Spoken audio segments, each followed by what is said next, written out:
Bonjour, je suis pas très douée pour faire des scénarios ou des mises en scène.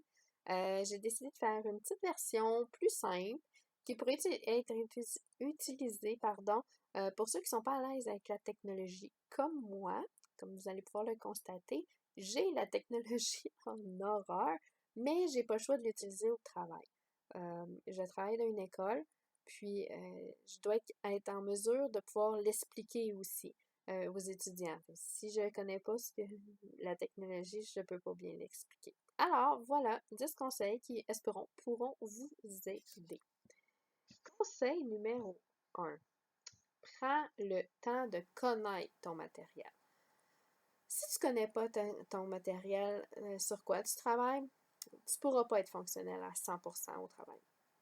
Quand j'ai débuté mon travail à l'école, je savais pas comment me servir d'un TBI, un tableau interactif relié à Internet.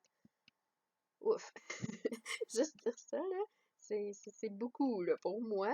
Mais voilà, quand c'est un enfant de 5 ans qui te montre comment l'utiliser, puis comment le faire fonctionner, c'est un petit peu dur pour l'orgueil. Alors, prends le temps de bien connaître ton matériel avant de t'en servir.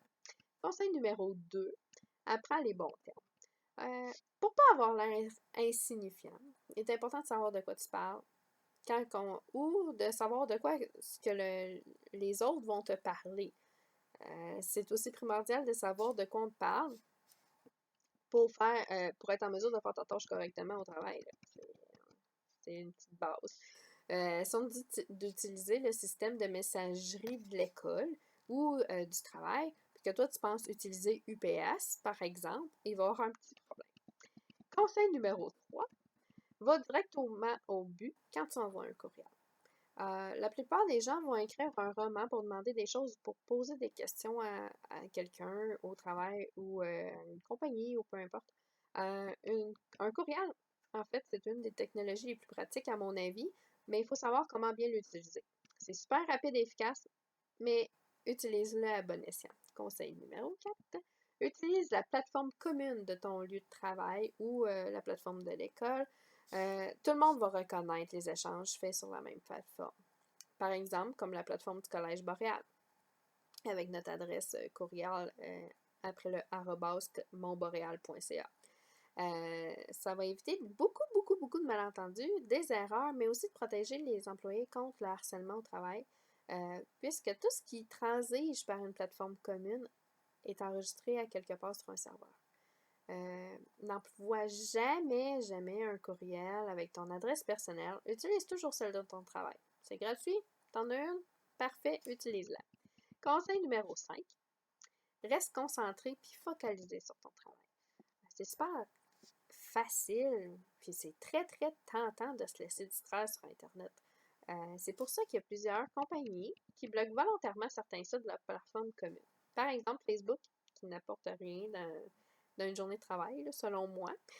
Alors, pour ton bien, celui de ta compagnie ou celui de l'école, reste concentré au travail, puis laisse Facebook à la fin de ta journée. Tu iras voir ce que tes amis ont mis à la fin de ta journée. Conseil numéro 6. Maintiens des limites professionnelles. Dans toute communication sur Internet ou au téléphone, il faut rester professionnel. On garde nos petits conflits personnels à la maison, puis on n'étale surtout pas notre vie privée sur des plateformes, les plateformes du travail. Et si tu fais ça, tout devrait bien aller. Conseil numéro 7. Fais attention à ce que tu écris. Pour éviter des malentendus, des poursuites pour diffamation ou autres, oui, ça va loin, mais il faut rester prudent. Pense toujours avant d'écrire ou d'envoyer un courriel ou avant de téléphoner quelqu'un ou sur un message intranet. N'oublie pas, Internet, c'est merveilleux, mais tout ce que tu écris sur Internet reste sur Internet. Alors, pense bien avant de cliquer sur envoyer. Conseil numéro 8. Il est difficile de... excusez. Conserve un ton formel et courtois.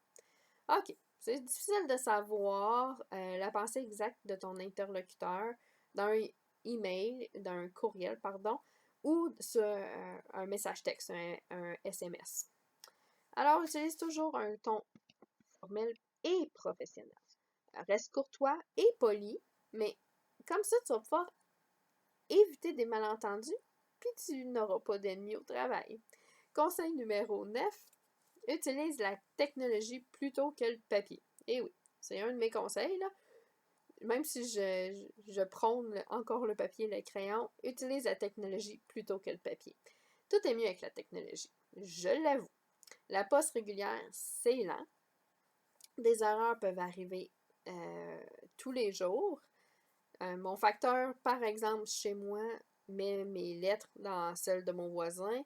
J'ai des voisins que je connais pas de 2-3 rues plus loin qui viennent me porter des lettres importantes. Alors, la technologie, c'est mieux. C'est beaucoup plus rapide, presque instantané, meilleur pour l'environnement parce que t'as pas de déchets, t'as pas de papier, t'as rien d'autre. Puis tout le monde, ou presque, peut être rejoint immédiatement.